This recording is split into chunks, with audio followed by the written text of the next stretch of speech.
तो आइए दोस्तों केस 2 देखते हैं। केस 2 में क्या है? ओके, केस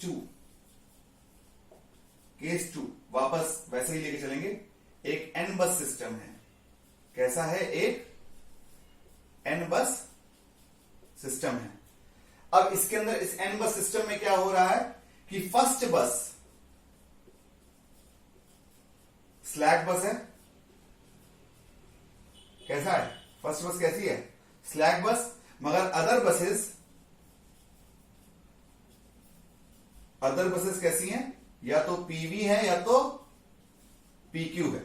अदर बसेस कैसी हैं? या तो पीवी है या तो पीक्यू है। बिल्कुल सही बात है, इसी के हिसाब से चलेंगे। अब हम लोग को यही समझना पड़ेगा कि या तो पीवी है या तो पीक्यू है। तो इसको वैसे ही समझने की कोशिश करेंगे। अब क्या करेंगे, हम इसको समझने की कोशिश करिएगा। हमने आपसे पहले भी कहा है कि जो बेसिक इक्वेशन है ना मेरी, वही रहेगी। क्या था? एस आई का कॉन्जुगेट इज इक्वल टू क्या था? वी आई का conjugate sigma of K is equal to 1 to n Y I K, है ना? वी के, यही तो है। यही तो बेसिक इक्वेशन, हमेशा लोड फ्लो की बेसिक इक्वेशन यही लेके चलेंगे। अब जरा चेक करिएगा, इसकी वैल्यू क्या है? इसकी वैल्यू क्या है? P I minus J Q I. अब जरा चेक करिएगा, मैं फिर से बात कर रहा हूं। पीवी कैसे डील, पीक्यू कैसे डील करनी है वो तो अभी हमने केस 1 में देखा। पीवी डील करनी है। पीवी डील करने के लिए हमें क्या चाहिए? क्यू चाहिए और चाहिए डेल्टा। ये अननोन है हमारे। ये कौन क्या है हमारे? अननोन। ये हमारे अननोन हो गए। हमें नहीं पता कि कैसे कौन कौन सी बसेस पीवी है, कौन कौन सी बसेस है, मगर हम मान रहे हैं कि अभी हम जिसको एनालाइज कर रहे हैं वो पीक्यू बस है। ठीक है, तो इसके अंदर क्यू और डेल्टा की बात होगी। तो मतलब हमको क्या निकालने की कोशिश करेंगे? हम क्यू और डेल्टा निकालने की कोशिश करेंगे। अब चेक करिएगा, तो इसका मतलब अगर मैं बात करूं कि क्यू आई होगा क्या, तो क्यू आई कुछ नहीं होगा। It would be negative of imaginary portion of this term, हाँ या ना? वी आई का conjugate sigma K is equal to 1 to n वापस वाई आई के वी के, यही तो होगा, हाँ या ना? तो चेक करिएगा। मैं फिर बोल रहा हूं भैया, इस इक्वेशन को जब आप सॉल्व करोगे तो इसके दो टर्म आएंगे। एक आएगा, इसको इसी फॉर्म में सॉल्व करोगे, इसको इस फॉर्म में सॉल्व करोगे, रियल प्लस जे इमेजिनरी, यही तो करोगे। मगर इसको आप क्या करना मैं बोल रहा हूं? इसको बोल रहा हूं माइनस ऑफ माइनस इमेजिनरी। गलत तो नहीं बोल रहा? तो इसीलिए हमने क्यू आई की वैल्यू क्या बोल दी? क्यू आई की वैल्यू होगी माइनस इमेजिनरी, है ना? क्यू आई की वैल्यू क्या होगी? Minus imaginary. तो माइनस इमेजिनरी सॉल्व करें तो क्या होगा? वी आई का कॉन्जुगेट ये आ गया। अब जरा चेक करिएगा, इसी के हिसाब से मैं पूरा का पूरा सॉल्व करने की कोशिश करूंगा। ये मेरी मेन इक्वेशन है for determining Q, main equation. इसी को सॉल्व करने की कोशिश करूंगा और मैं आपको इसकी आइटरेटिव इक्वेशन निकाल के दिखाऊंगा कैसे आइटरेटिव इक्वेशन निकलेगी। मैं फिर से वही तरीका यूज करूंगा। मैं क्या यूज करूंगा? मैं फिर से वही तरीका यूज करूंगा। मैं कहूंगा now let us take for the Rth hydration. क्या यूज करेंगे? For Rth hydration. अभी एक बहुत बड़ा की पॉइंट बचा है यहां पर इस वाले इस केस में, तो इस वीडियो को जरा लास्ट तक देखिएगा। जब तक आप इसको समझेंगे नहीं पूरा का पूरा, तब तक आप सवाल सॉल्व नहीं कर पाएंगे। फॉर आरएथ हाइड्रेशन सॉल्व करेंगे तो क्यू आई की वैल्यू अगर आर रखूंगा, मैं क्यू आई का आरएथ हाइड्रेशन की वैल्यू रखूंगा। किसकी वैल्यू रख रहा हूं? आरएथ हाइड्रेशन की वैल्यू रख रहा हूं। तो it would B minus of imaginary of, यहां तक सही है? अब जरा चेक करिएगा, यहां पर हम लोग बात करेंगे दोस्तों। अगर आरएथ हाइड्रेशन की बात कर रहे हैं तो हमें पहली बात तो हमें वीआई बस का मैग्नीट्यूड पता है। क्यों? क्योंकि यहां पर जो पीवी बसेस हैं, पीवी बसेस के अंदर क्या क्या नोन होता है? पीवी बसेस के अंदर क्या क्या नोन होता है, पहले हम उस बारे में बात करेंगे। पीवी बसेस में नोन होता है पी और वी, पता होता है, बिल्कुल पता होता है, मगर डेल्टा नहीं पता होता। डेल्टा नहीं पता होता। तो इसका मतलब अब चेक करिएगा, अगर मैं बोलता हूं V I is equal to V I angle of delta I, तो वी आई का कॉन्जुगेट क्या हो जाएगा? माइनस डेल्टा आई तो होता है। तो इसका कॉन्जुगेट ही तो करना है, तो इसकी वैल्यू क्या होगी? माइनस डेल्टा आई। मगर मैंने पहले भी बोला है, मुझे तो पता ही नहीं इसकी वैल्यू क्या है। तो जरा चेक करिएगा, आई की बात कर रहे हो, अगर पिछले वाले आई तक जो सॉल्व करा होगा, पिछले वाले आई तक जो सॉल्व होगा वो तो आर माइनस 1th आइटरेशन की वैल्यू होगी ना। आर माइनस 1th आइटरेशन की वैल्यू सॉल्व करोगे ना। भाई आपने करा कैसे, चेक करिएगा। ऑप्शन आपके पास दो थे कि पहले क्यू सॉल्व करोगे कि आर सॉल्व डेल्टा के लिए निकालोगे।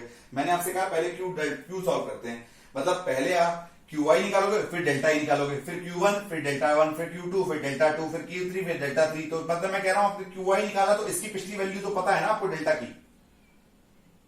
हाँ है ना। क्यू आई निकाला तो इसकी पिछली वैल्यू तो आपको पता है, कोई दिक्कत नहीं। चलिए नाउ दिस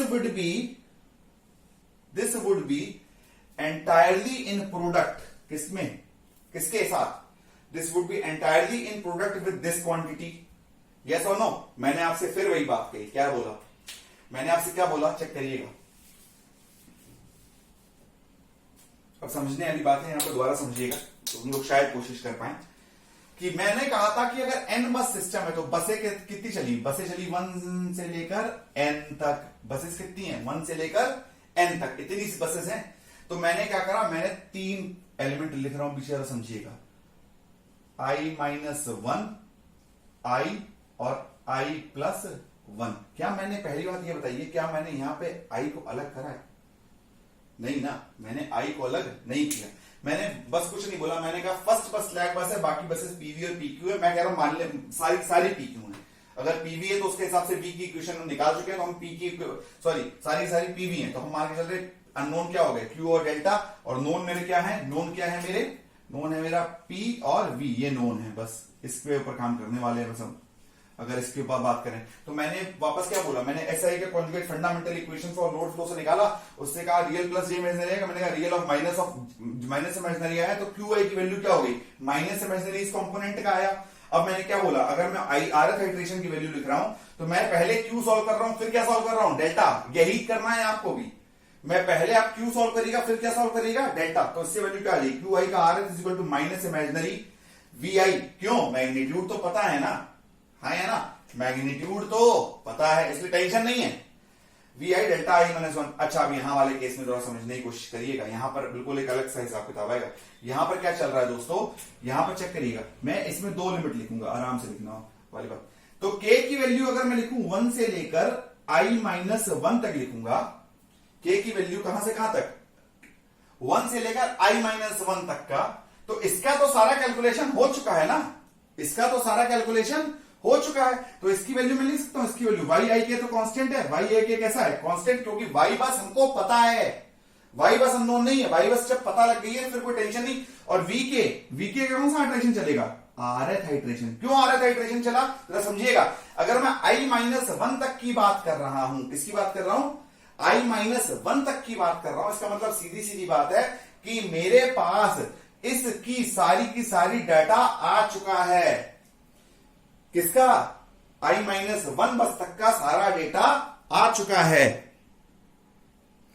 इसका डेटा पूरा का पूरा आ चुका है। जरा समझिएगा, मैं फिर बोल रहा हूं, ये i-1 कहां है, यहां ith तक तो नहीं आया ना। चलिए अब ith की बात करते हैं, जबकि ith का सारा पिछला डेटा आ चुका है, तो इसकी बात कैसे चलेगी, प्लस। अब इसको मैं अलग पेन से लिखूंगा जिससे आपको थोड़ा आसानी रहे। k की वैल्यू कहां से कहां तक चल चुकी है, k की वैल्यू चल चुकी है 1 से लेकर i-1 तक। अगली वैल्यू कहां से कहां तक चलेगी, अब कहां से वहां तक, k की वैल्यू चलेगी 1 से i से लेकर, इसमें i अलग नहीं करा था, इसमें k की वैल्यू चलेगी i से लेकर n तक। अब चेक करिए इसकी वैल्यू क्या बनेगी, yi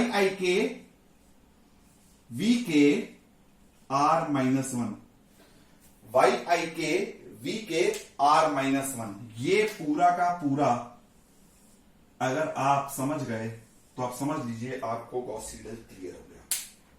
फिर से बोल रहा हूं, यहां तक तो कोई दिक्कत नहीं होगी, मैं बात कर रहा हूं सीधा इस वाली इक्वेशन की।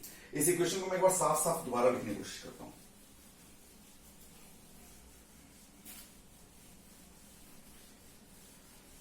बाकी सब बातें तो क्लियर है कि n बस सिस्टम है, मैं बड़ा सिंपल सी बात करूंगा। चलिए इसको समझाने की कोशिश करता हूं। मैंने कहा एक n बस सिस्टम है ना, तो वैल्यू क्या लिखते हैं, 1 2 लेके चले गए कहां तक, i-1 तक आ गए, उसके बाद i हो गया, फिर क्या हो गया, i+1 हो गया, और यहां से कहां तक चले, n तक चले। ये डाटा था। मैंने कहा आपके पास अननोन क्या है, आपके पास अननोन, आपने बोला कि सर क्यू है और डेल्टा है। अच्छा, मैंने बड़ी सिंपल सी बात समझाने की कोशिश कर रहा हूं, जरा समझिएगा। v का जो फेजर होता है वो क्या होता है, magnitude with an angle of delta. अब डेल्टा अननोन है तो आप ये नहीं कह सकते मेरे को v पूरा पता है, डेल्टा अननोन है, और तो आप ये नहीं बोल सकते मेरे को भी पूरा पता, और मैंने आपसे बड़ा सिंपल सी बात बोली कि आप क्यू पहले निकालोगे और डेल्टा बाद में निकालोगे, मतलब क्यू निकलेगा आपका नंबर 1 पर और डेल्टा निकलेगा आपका नंबर 2 पर। ठीक है जी, बढ़िया। अब इस क्वेश्चन बनाने की कोशिश करते हैं। मैंने इक्वेशन क्या बनाई थी, मैं फिर से बोल रहा हूं, क्यू आई की इमेजिनरी क्यू आई की वैल्यू क्या बनी थी, माइनस ऑफ नेगेटिव। ये माइनस क्यों आ रहा है, ये मैंने अभी पिछली बार, अभी थोड़ी देर पहले बताया, इसको ध्यान समझिएगा। माइनस ऑफ इमेजिनरी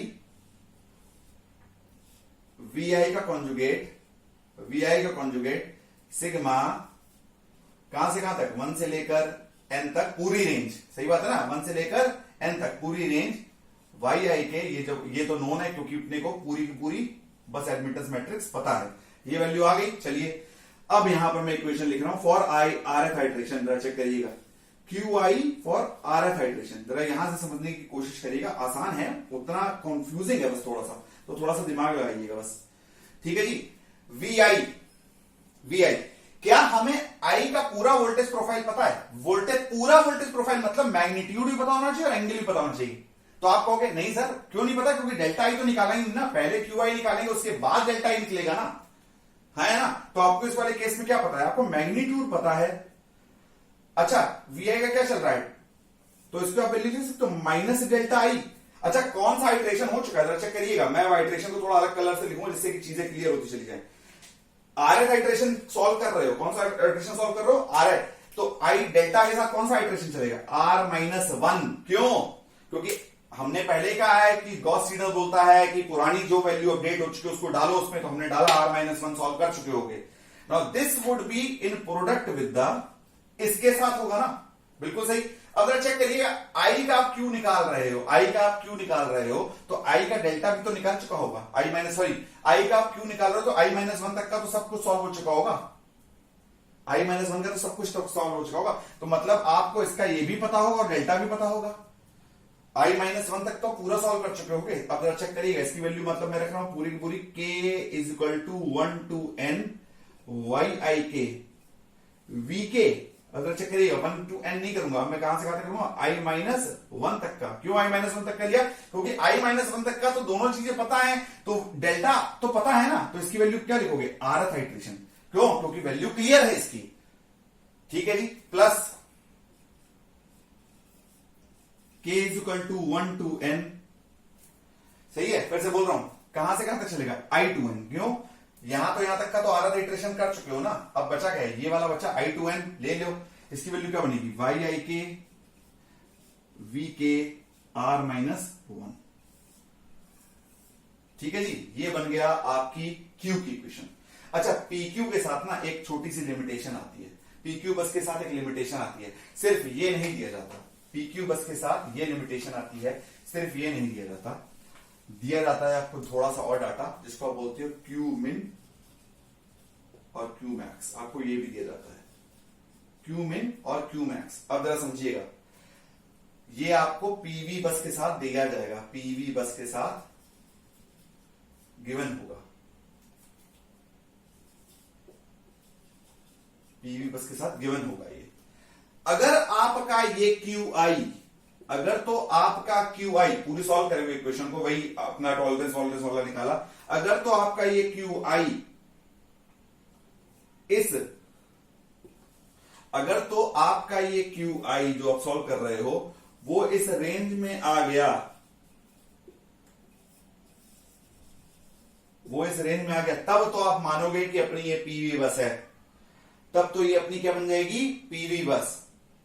अगर ये कंडीशन ट्रू होल्ड कर गई, ये क्या कर गई, अगर कंडीशन ट्रू होल्ड कर गई तब तो ये अपनी पीवी बस है। मगर, अब ध्यान से समझिएगा, जो मगर अगर ये कंडीशन वायलेट हो गई, क्या हो गई, ये कंडीशन वायलेट हो गई, या मैं इसको बता रहा हूं फॉल्स हो गई, तो बस को आपको पीक्यू बस मानना पड़ेगा। क्या मानना पड़ेगा, पीक्यू बस। ये कॉम्प्लेक्सिटी आ रही सिस्टम के अंदर, समझिएगा, ये छोटा सा या आइटरेटिव नहीं है, अब थोड़ा सा अलग कॉन्सेप्ट की बात करेंगे।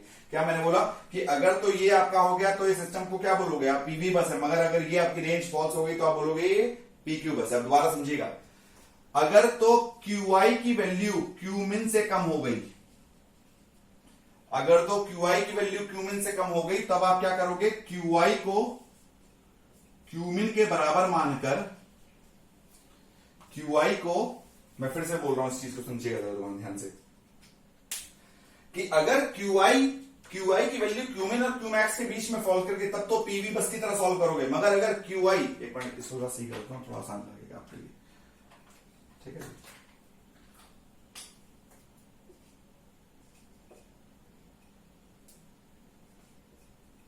हाँ, अब मैं क्या बोल रहा हूं, अगर QI की वैल्यू Qmin और Qmax के बीच में बैठ गई तब तो बोलोगे ये PV बस है, मगर अगर ना बैठी तो बोलोगे नहीं ये कंडीशन फॉल्स हो गई, तो ये PQ बस बन जाएगी। तो अब इस वाली कंडीशन में क्या करोगे, अगर QI की वैल्यू Qmin से कम बैठ गई तो आप क्या करोगे, QI को आप Qmin के बराबर रख दोगे,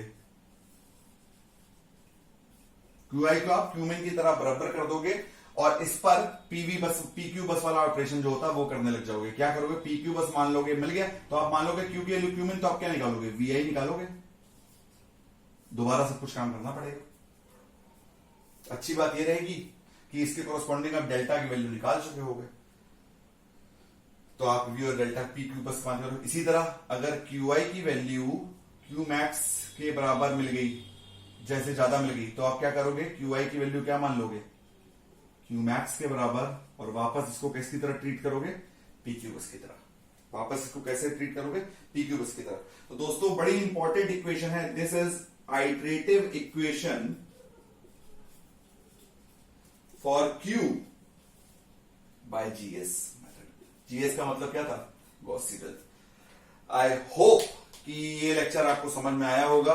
मैंने आपको वोल्टेज और Q दोनों को निकालने के तरीके बताए हैं। अगली बार मैं इसको और थोड़ा सा रिवाइज करूंगा, मगर मैं जाने से पहले एक बार फिर बात करूंगा, ये QI की वैल्यू जरा ध्यान से समझने की कोशिश करिएगा।